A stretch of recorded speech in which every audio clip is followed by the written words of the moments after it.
এখন আমরা করব অনুশীলনী 4.1 8 নম্বর প্রশ্ন, যেখানে দেওয়া আছে 3 to the power m plus 1 divide by 3 to the power m into m minus 1 divided 9 to the power m plus 1 divided by 3 to the power m minus 1 into m plus 1। তাহলে একটা জিনিস দেখেন,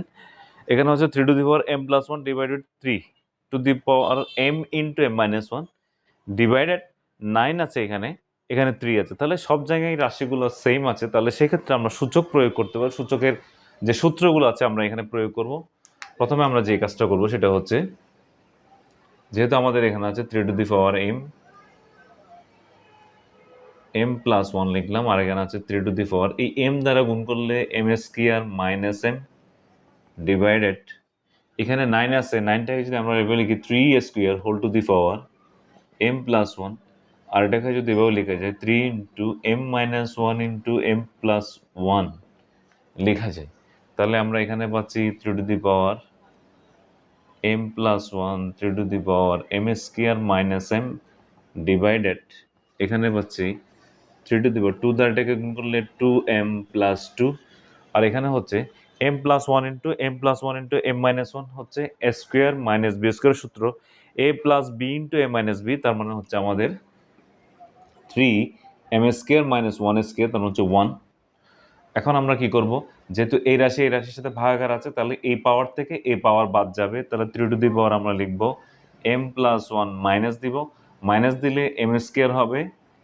মাইনাস m ব্র্যাকেট দিলাম divided 3 to the power 2m plus 2 minus দিলাম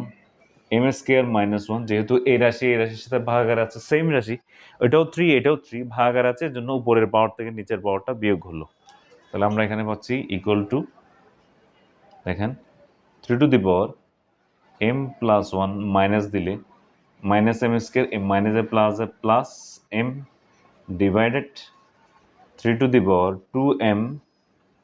plus 2 minus m square মাইনাসে plus 1।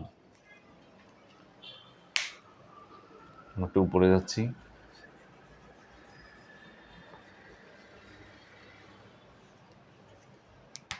তাহলে এখান থেকে আমরা উপরে আসলে এখানে পাচ্ছি হচ্ছে, দেখেন এখানে হচ্ছে m, এখানে m, তাহলে 2 টু দি পাওয়ার আমরা লিখতে পাচ্ছি 2m, তাহলে হচ্ছে minus m square plus 1 divided, এখানে পাচ্ছি 3 টু দি পাওয়ার, এখানে আছে 2m, এখানে আছে 2 প্লাস 1, তাহলে 2m লিখলাম, 2 প্লাস 1 3 হলো, মাইনাস m স্কোয়ার লিখলাম। তাহলে দেখেন এই রাশিটার সাথে এই রাশিটা হচ্ছে ভাগাকার আছে, তাহলে সেই ক্ষেত্রে আমরা যেটা করব, এর পাওয়ার থেকে, মানে এই 3 to the power 2m minus m square plus 1 এর পাওয়ার থেকে 3 to the power 2m plus 3 minus m square এর পাওয়ারটা বিয়োগ হবে, যেহেতু ভাগাকার আছে সূচকের নিয়ম অনুসারে। তাহলে আমরা এখানে পাচ্ছি equal to 3 to the power 2m minus m square plus 1 minus দিয়ে ব্র্যাকেট দিলাম 2m plus 3 minus m square. তাহলে আমরা এখানে পাচ্ছি 3 to the power 2m minus m square plus 1 minus 2m minus 3 plus m square. কারণটা হচ্ছে আমরা যখন মাইনাস দিলাম, মাইনাস দিয়ে গুণ করলাম, তাহলে মাইনাস 2m মাইনাস মাইনাস দ্বারা গুণ করলে প্লাস 2m, মাইনাসের সাথে গুণ করলে মাইনাস, প্লাস আমাদের minus, minus into plus minus, minus into minus equal to plus. তাহলে আমরা পাচ্ছি plus m square minus m square চলে যায়, তারপর হচ্ছে মাইনাস 2m প্লাস 2m চলে যায়, আর তাকে হচ্ছে 3 টু দি পাওয়ার 3 থেকে 1 চলে গেলে মাইনাস 2 হয়, তাহলে 3 ইনভার্স অফ 2 মানে হচ্ছে 1/3 স্কয়ার, তার মানে হচ্ছে 1/9। আমাদের আনসার হচ্ছে